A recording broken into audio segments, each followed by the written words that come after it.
Баршаңызға сәлем достар. Менің арнама қош келдіңіздер. Осындай өте дәмді, ерекше болып шығатын фунчуза салатының жасалу жолымен бөлісетін боламын. Ол үшін видеомды соңына дейін қараңыздар. Ең алдымен етімізді осылай соломка етіп турап аламыз. Қызып тұрған майымызға жарты сағатқа қып-қызыл болғанға дейін қуырып аламын.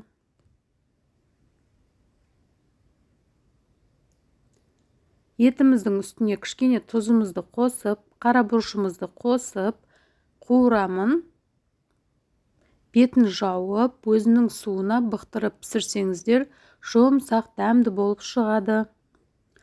Қайнап тұрған суымызды фунчузамыздың үстіне құйып, 20 минутқа қойып қоямын. Қайнаған су құйғаным түспей қалыпты. Осылай құйып, бетін жауып, бір шетке қойып қоямыз. Сол кезде бетіне салмасын дайындап аламын. Қиярымыз бен тәтті болгарскийімізді осылай соломка қылып турап алдым. Чесногымызды үккіштің көмегінен майдалап алатын боламын. Достар, менің арнама тіркелмеген болсаңыздар, тіркеліп, қоңырауша белгісін басып кетуді ұмытпаңыздар. Алдағы уақытта да өте пайдалы, қолжетімді рецептермен бөлісіп отырамын. Қазақша контенттің дамуына өз үлестеріңізді қоса отырыңыздар. Салатым ұнаса, астына комментарий бөліміне пікірлеріңізді жазып қалдырыңыздар.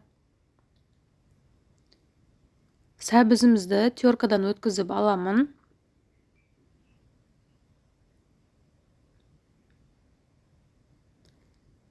Біздің етіміз пісіп, уже дайын болып қалды. Салмамыз да дайын. Енді 20 минут тұрған фунчузамызды алып, мұздай суға салып, жақсылап жуып аламыз. Әйтпесе жабысып қалуы мүмкін. Мұздай суға әбден шайып, жақсылап жуып алдым. Оларды енді ортасынан осылай кесіп аламын. Жегенге ыңғайсыз болады ма деп, осылай кесіп дайындап алдым. Сіздер өз қалауларыңыз бойынша жасай бересіздер. Енді осының үстіне дайындап қойған салмамызды салып, тұз, бұрышын барлығын салып араластырып аламыз қазір.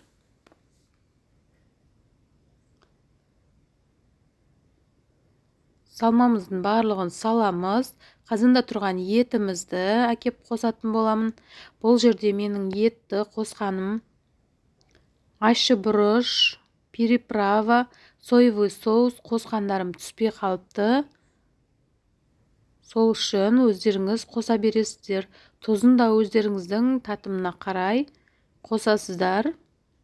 Өте дәмді, керемет болып шықты, достар. Жасап көрсеңіздер болады. Келесі видеода мен сіздерге өте дәмді болып шығатын пирогтың жасалу жолымен бөлісетін боламын. Менің видеом ұнаған болса, достар, лайк басып, комментарий қалдыруды ұмытпаңыздар. Қажетті заттардың барлығын астында описание бөліміне жазып қалдыратын боламын.